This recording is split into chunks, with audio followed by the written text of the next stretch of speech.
Fala galera, beleza? Hoje vamos ver um pouquinho como que foi o final do 105º Giro de Itália.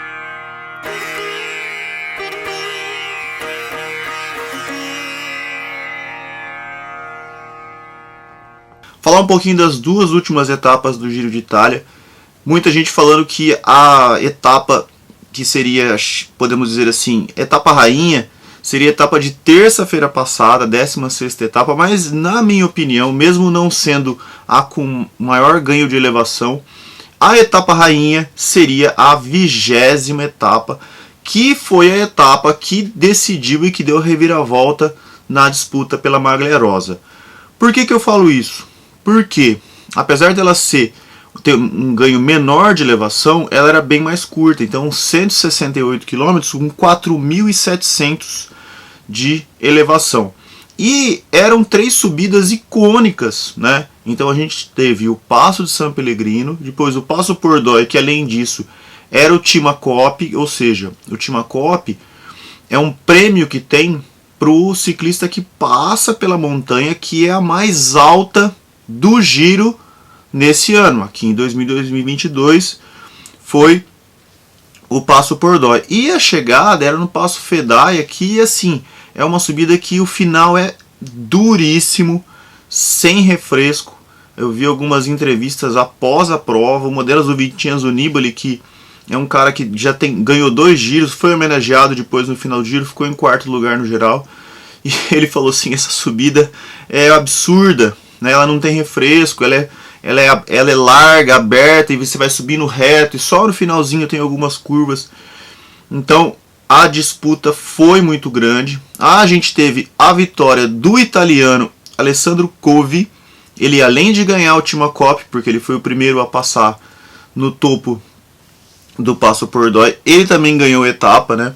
Então, além de você ter a disputa pela vitória da etapa, você tem a disputa para passar no Timacope, e aí você também, teoricamente, teria a disputa para o Rei da Montanha, mas a camisa de Rei da Montanha já estava garantida pelo Koen Bouwman, da Jumbo-Visma.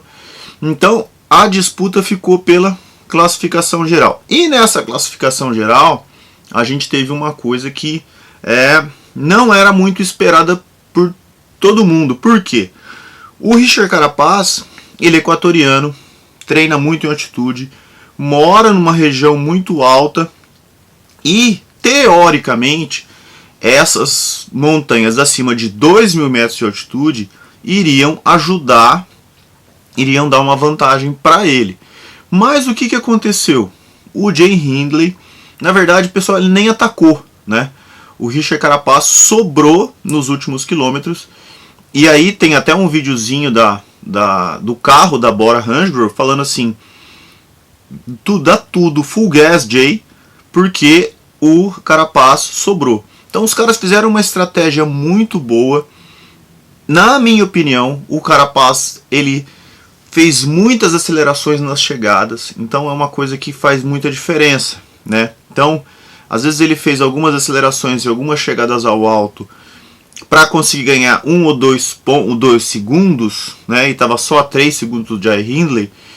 E isso vai minando o cara aos poucos, com 21 etapas, e foi o que aconteceu. Nessa última etapa de montanha, o Jay Hindley, simplesmente a vantagem que era de 3 segundos foi para 1 minuto e 25 segundos. Uma coisa muito bem, uma estratégia muito bem bolada da Bora foi que o Lennard Kämna estava na fuga, sobrou da fuga, esperou o Jay Hindley chegar nele, estava só o Jay Hindley e o Carapaz, e aí ele começou a levar, e o Carapaz sobrou ali, sobrou antes do Jay Hindley atacar, né? Então, é claro que a Ineos estava com uma baixa, né?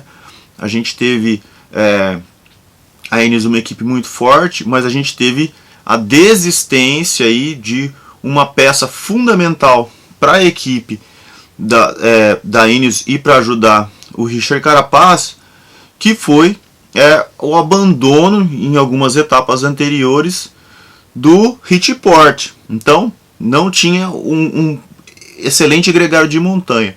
Mas o Pavel Sivakov estava fazendo o papel de gregário muito bem. E até uma certa hora parecia que ia ser isso aí. O Pavel Sivakov ia levar, ia estraçalhar o pelotão, ia ficar só o Hindley, o Carapaz e o Mikel Landa, mas não deu certo. Dessa vez o Mikel Landa não conseguiu acompanhar.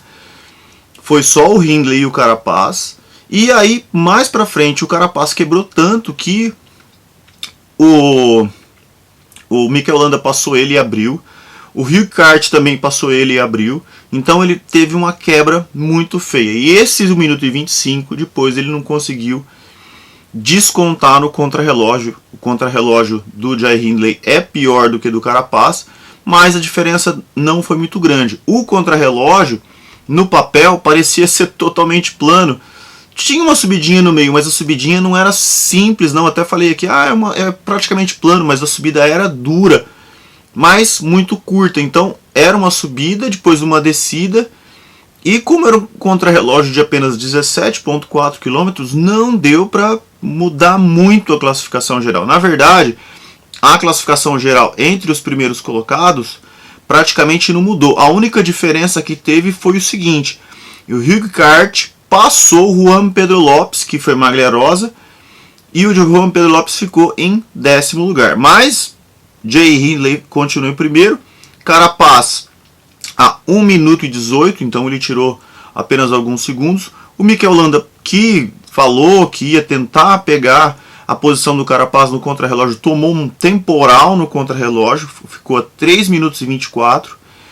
Vincenzo Nibali, 4º lugar, a 9 minutos e 2 segundos. E aí eu abro um parênteses para falar do Nibali, que fez vários giros de Itália, 2 vezes primeiro lugar, 2013 e 2016. 2º lugar, 3º lugar e agora se aposentando com o 4º lugar e recebendo um prêmio, um reconhecimento dos italianos, mesmo ele não ganhando, mesmo ele não fazendo pódio, ficando em 4º lugar ali, com quase 40 anos. Ele é um ídolo na Itália, vai se aposentar no final do ano, provavelmente numa prova que é o Giro de Lombardia, prova que ele já venceu 2 vezes também, e virou uma lenda na Itália, o Vincenzo Nibali. 5º lugar da Bahrein Victorious, o Pelo Bilbao. Então, 3º e o 5º da Bahrein Victorious, vem com uma equipe muito forte. O Jan Hirt da Intermarché, o Angobert Materia em 6º. O Emanuel Buchmann da Bora em 7º. Então, 1 em primeiro e 1 em 7º.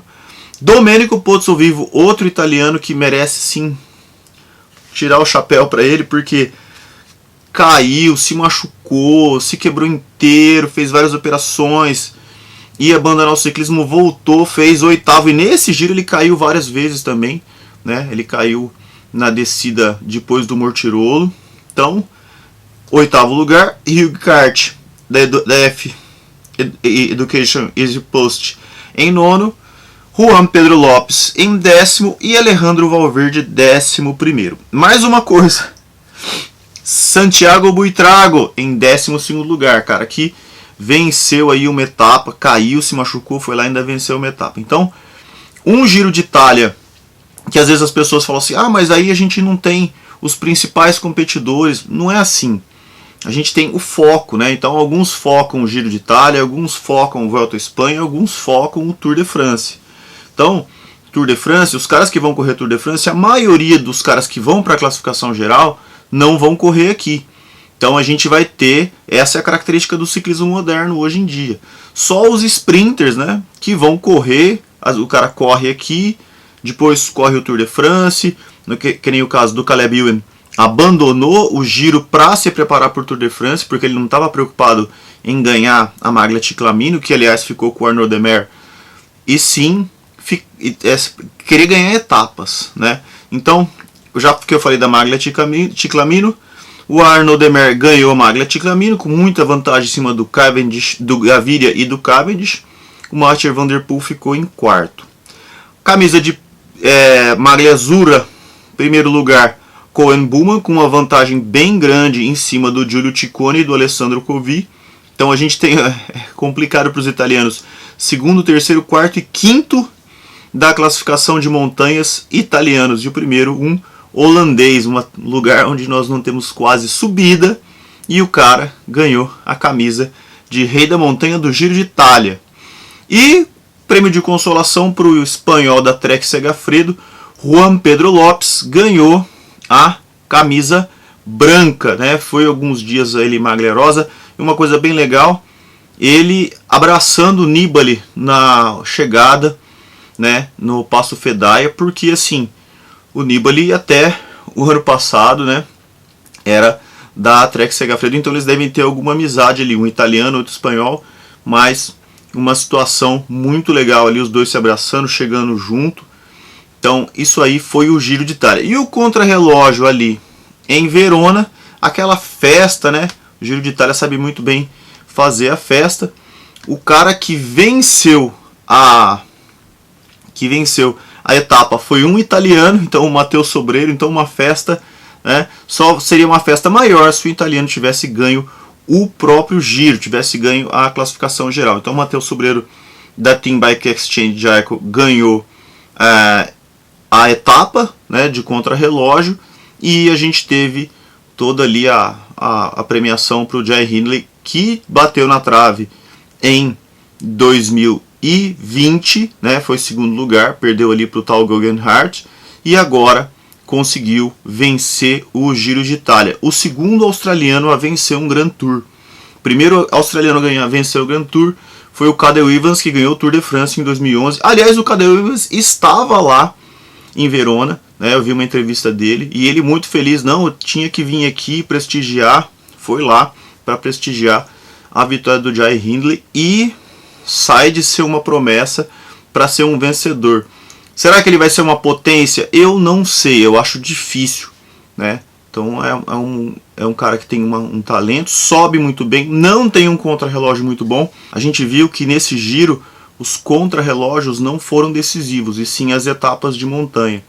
Então é um Grand Tour meio atípico.